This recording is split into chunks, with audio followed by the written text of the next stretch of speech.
John Hickok here. I've got the Mossberg 590 12 gauge Shockwave Nightstick Tallow Edition. Such a long name for a very short gun. Let's shoot it.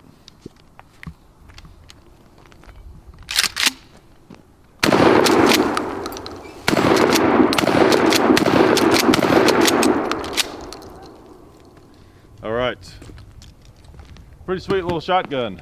So if you are familiar with the standard Shockwave, this is basically not basically, it is the same thing, except you have wood furniture. So those of us that have always been fond of the, as they call it, corn cob pump fore end, this is your gun right here. I mean, this is, I don't know why, but I'm one of those people, I've always had a thing for those.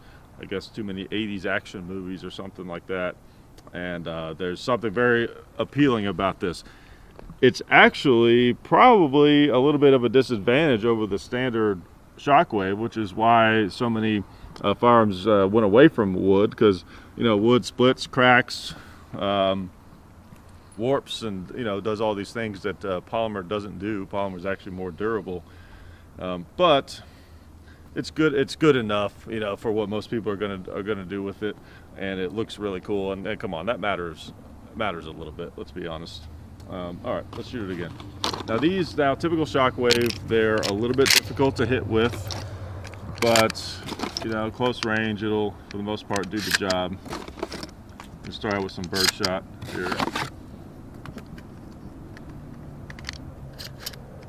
Nightstick is kind of a weird name for a firearm. It's like naming a revolver a taser or something. The Nightstick is supposed to be non-lethal. This is definitely not a non-lethal device. Okay. Let's see if I can do a little better on that stop sign. Okay.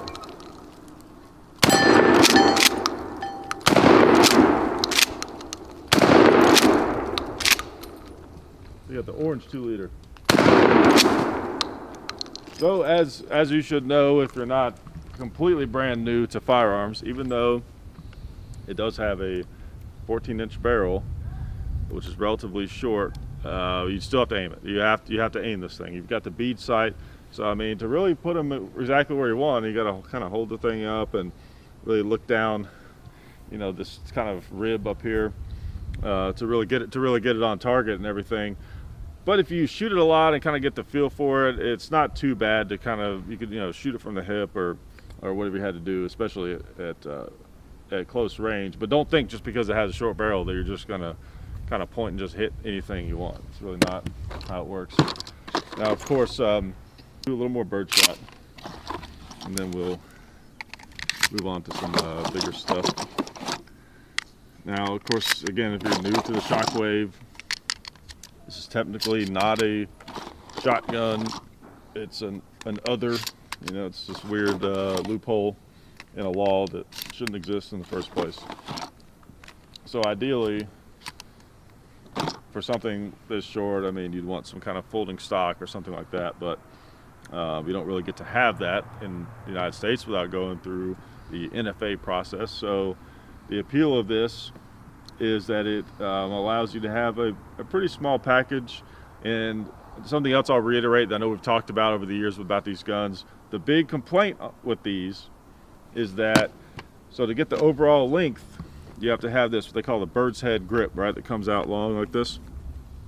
And if you take an 18-inch barrel, this is a 14, if you take an 18-inch barrel with the cruiser grip or the pistol grip that comes straight down, overall it's kind of the same length. So people will say, well, you haven't really gained anything, but I would argue that you have, because I think this style grip is a little bit easier on your hand recoil wise, because when you have that 90-degree angle, it really punches and really comes back at you pretty hard. So I kind of prefer this setup, but I mean, either one would serve a pretty similar purpose. But okay. So, all right, we got one in there. Let's take out this other orange 2-liter here. That's good. Let's put, actually, no, I'm not going to put birdshot on the target, but let's see. I will shoot that bucket down there.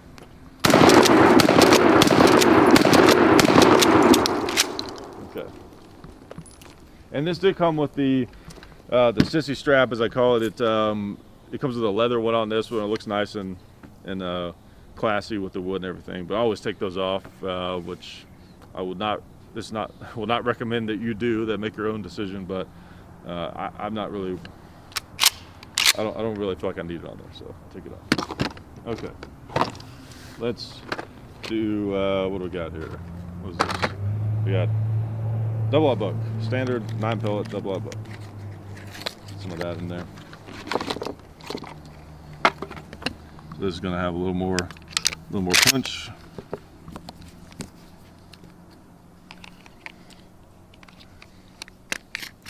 Stuff's always rolling off the table as usual. Need to make this table on like a needs like a slight, like a V shape or something, so everything rolls to the middle. Okay. All right, now I'm going to put one on the target. How many times am I going to do that?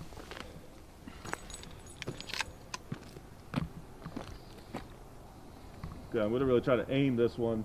I'm going to try to put the bead right in the middle of the red, and then we'll just see where it goes. I would guess it would be a little low. I don't know. We'll see.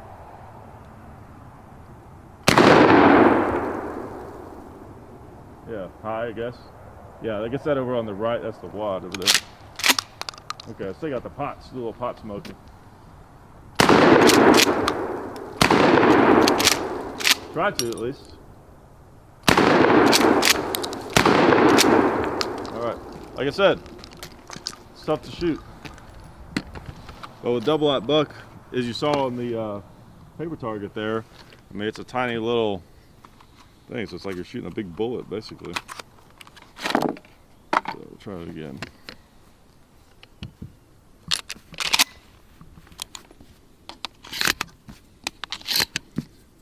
Big fan of the Mossbergs. Used to be a die-hard 870 guy, but I just like how easily they load, and these things are just so tough and durable. Okay, take my time and aim. So it's going high and low.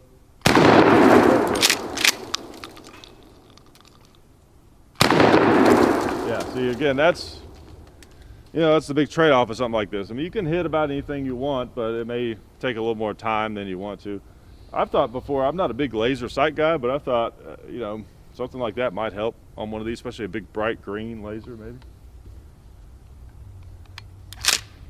Okay, I'm going to try a shot just from the hip at the stop sign and see if I can get in the ballpark. That's not bad. That's probably a lot of luck right there. Let's try again. Okay. I mean, that was a million times better than I expected it to be. All right, let's try that again. That was pretty crazy.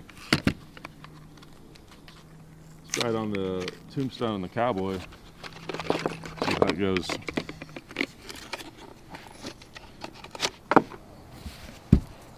Something fun about loading shotguns too. I don't know what it is.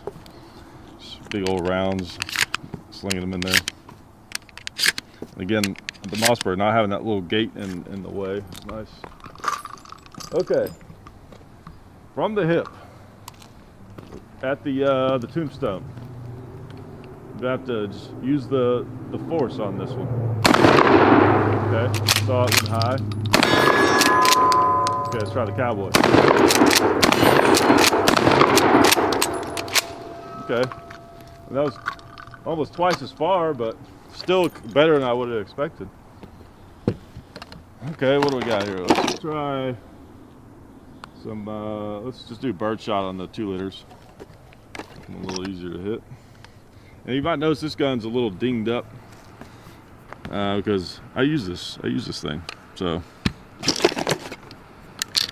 as a gun like this has a lot of purposes. A firearm, excuse me. People get upset sometimes with the terminology. Someone told me a gun is like on a battleship. Yeah, but it's annoying when people are completely closed off to slang terms. It's one thing to call something that's just dead on incorrect, but sometimes we just we use terms to mean things that are not necessarily the most accurate. But it's just generally understood. Okay. You know what? I'm going to try from the hip again, but at these 2 liters.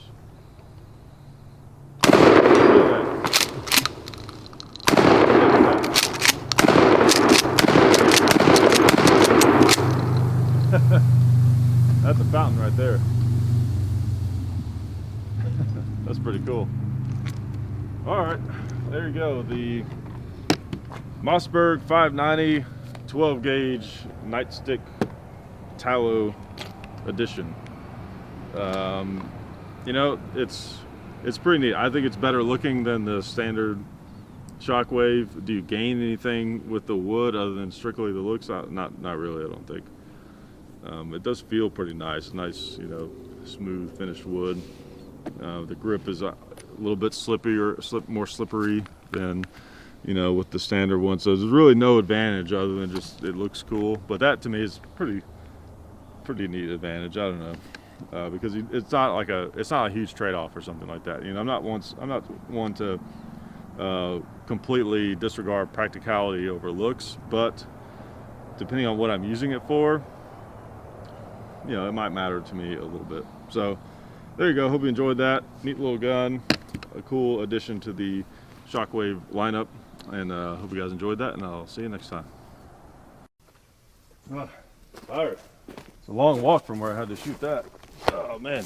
Oh hey, didn't see you guys there. Since you're here, I want to let you know about our friends over at Talon Grips and Ballistol. TalonGunGrips.com. Check out everything they have over there. You can get lots of different grips, the stick-on grip textures for your handguns and rifle grips, so go check them out. Also Ballistol, they're a firearms lubricant or anything else you might need lubricating. It's water soluble and non-toxic. Been using it on the compound and cleaning all of our guns. It's a cleaner and a lube for over 10 years. So Ballistol, Talon Grips, definitely check both of those companies out. And also, while you're on the internet, don't forget to go to hickok45.com.